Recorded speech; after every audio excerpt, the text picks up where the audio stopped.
Nå, Anne, jeg har valgt at lave en video ud fra spørgsmål 6 om vektorer, hvor jeg skal forklare, hvad der forstås ved en retningsvektor og en normalvektor i forhold til en linje, og så hvordan jeg udleder linjens ligning ud fra det. Det er til at starte med, så kan vi lige forklare, hvad en retningsvektor er en normalvektor. Det her det er en retningsvektor. Det der er regler for retningsvektoren, det er, at den skal være parallel med linjen.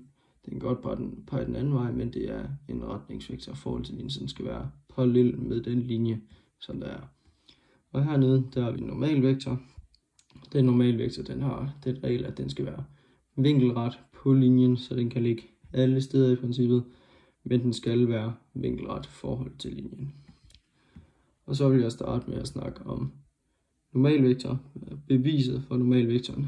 Og der formoder jeg, at jeg kan finde linjens ligning ud fra, fra et punkt og fra en normalvektor, som vi kan se om. Her står det så Q, der vælger jeg så at kalde den P i stedet for. Men ud fra det her punkt, og så en normalvektor. Og til at starte med, så vil jeg have et vilkårligt punkt. Det her punkt, det kan, som så er Q i den her situation, så bare P, kan ligge lige præcis på linjen, hvor den har lyst til. Den kan ligge lige meget, hvor det er henne.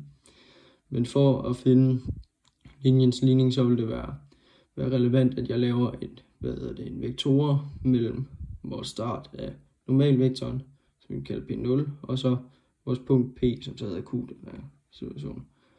Og så lave en vektor mellem her. Og den vektor kan jo forklare, at den er vinkelret med normalvektoren.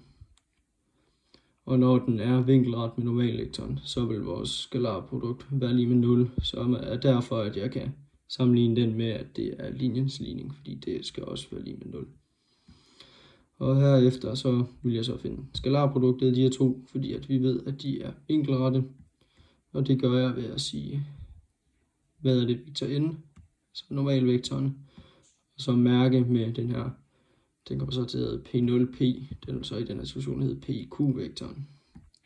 Og jeg ved, at min n-vektor, den kan forklares med, A over B, fordi det er en vektor. Og så at den her, den må så have punkterne, altså min PQ-vektor i den her situation, vil så kunne have koordinaterne x, altså første koordinaten minus første koordinaten herover, og anden koordinaten minus anden koordinaten, altså x minus x0 og y minus y0 lige med 0, fordi at de er vinkelrette og diagonale.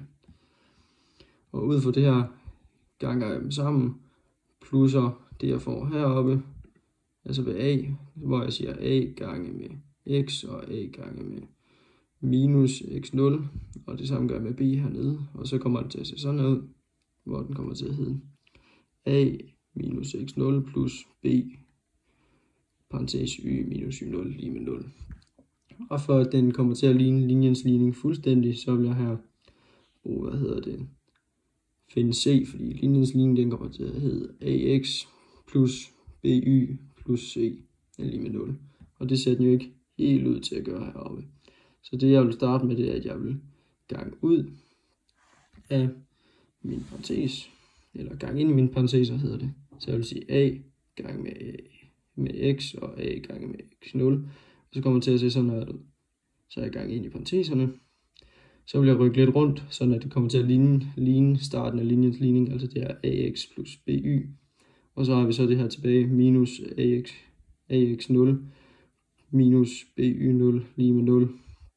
Og her ved vi så, at det her, altså minus ax0 og minus by0, det er lige med c, fordi at det i princippet kommer, at hvis vi sætter tal ind på den, at den her, det vil blive til et tal, og det her vil blive til et tal, som man så trækker fra hinanden, og det vil så ende med at blive et vilkårligt tal, ligesom c er. Så derfor kan det altså konkluderes, at ud fra et punkt og ud fra min normalvektor, at vi kan beslutte linjens ligning, hvis vi rykker lidt rundt og konkluderer, at det er c. Så vil jeg snakke lidt om den anden sætning, som er retningsvektorer. Jeg skal have en pause i min arm, det gør lidt ondt, det sidder lidt mærkeligt.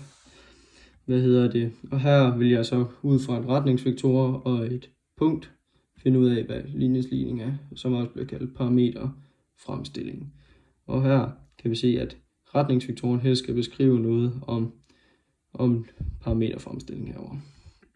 Til at starte med, så kan vi lige kigge herned. Det ser lidt forvirrende ud, det er et lidt dårligt billede, jeg har fundet. Det her det er vores retningsvektorer, og det her det er vores givende punkt, eller det tilfældige punkt. Det kan også være heroppe.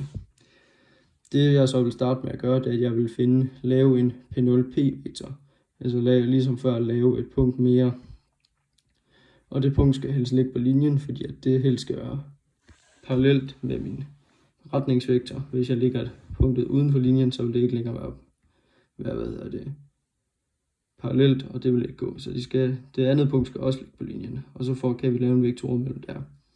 Og her kan vi se, at man kan skrive den nye vektor her som t, så et tilfældigt tal gange r. Altså den her, den har en bestemt længde. Kan vi lægge den på hernede, og så er det an på, hvor mange gange den skal lægges på, for at det ligesom passer.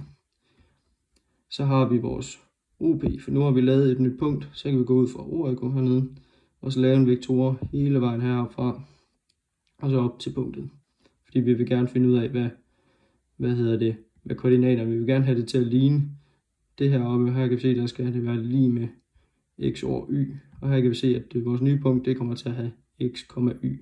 Og ved at vi laver den her vektor, vil den komme til at have samme, koordinater, så den vil komme til at hedde x over y. Så derfor laver vi den her vektor. Skal vi se, at det er lige med x over y. Og så kan vi se, at den her, ud fra vores vektorregler, vi ved, at den her, den korte vej, kan man sige, også er det samme som den her OP0-vektoren, som er fra ORK op til det første punkt, vi havde, og så, vores P0P-vektor. Og der kan vi så se, at den her, den må så være lige med de to der. Og hvis vi skal omskrive det, så kan vi så se her, at det så vi heroppe, at den der P0P-vektor, den kunne omskrives til t gange r, altså den her lagt ned med gangen med et bestemt tal, så den bliver lige så lang som P0P-vektoren. Så derfor kan vi omskrive det til, OP-vektoren, som er lige med OP0-vektoren, som så er, man kan lægge den her P0P-vektor til. Og hvis vi så omskriver OP0-vektoren, som den hedder, jeg ser det lige forkert. Nej, det gør jeg ikke. Okay, det var der. Så den her P0P-vektor, den kunne omskrives til t gange retningsvektoren. Og hvis vi så skriver det, hvis vi fandt ud af, at den her OP0-vektor, den var lige med x over y, så det var vores første, den var lige med noget.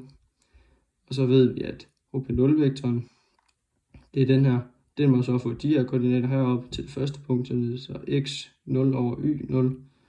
Og så kan vi lægge et tal til, som er t, og så retningsvektoren, altså retningsvektoren gange med et bestemt tal, som så giver noget bestemt, som lige præcis er det her oppe, med at retningsvektoren beskriver noget om linjens ligning, som så er parameterfremstilling, hvilket betyder, at vi ud fra en retningsvektor og et punkt kan finde vores parameterfremskrift, som så er linjens ligning i den her sammenhæng.